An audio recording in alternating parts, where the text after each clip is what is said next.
doesn't always happen. Some things are more elastic. So if you take your price up 1% and your volume goes down 1%, that's a 1-to-1. If you take your price up 1% and if your volume goes down 2%, that's an elastic reaction. So it's a 1-to-2 ratio. Most times our emotional fear overjudges that. But in reality, even if you did lose some, but if you're making more money, customers, isn't that a more simplified business that you can then hyper focus and reinvest back in your business?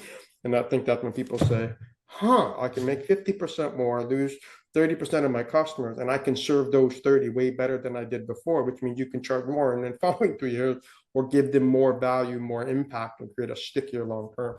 It's super interesting, and there's a lot of power in actually calculating that out, right? So if once you understand your financial model, you can play with pricing increases, and you can play with the risk of loss because if you're charging more, and let's just say you're charging a more appropriate value, we're not talking about price gouging.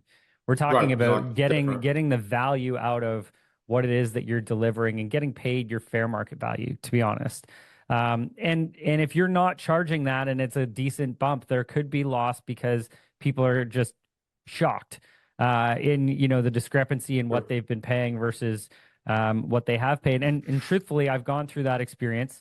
We've acquired an accounting firm in the past that was charging less than what I was paying my qualified staff to do it because they didn't have good people doing the work in a previous experience. So I had to bring in my qualified people, and we had to charge more because it was done right and better.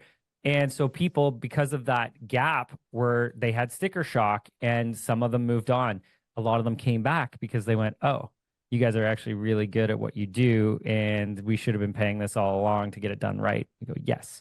But the idea, back to your question, the idea is that if we're increasing our price 5%, let's say, and we lose 5% of our customers as part of this, we're making more, as you suggested.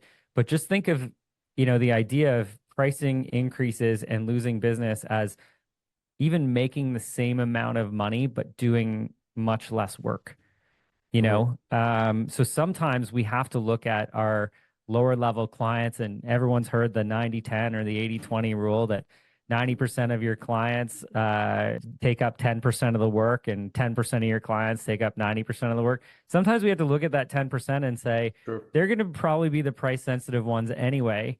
So if we go and increase the price and we lose that 10%, but we're making the same amount doing, 10% of the work of what we did before, isn't that a better business? Don't you have more energy and time to build it and help more people beyond that?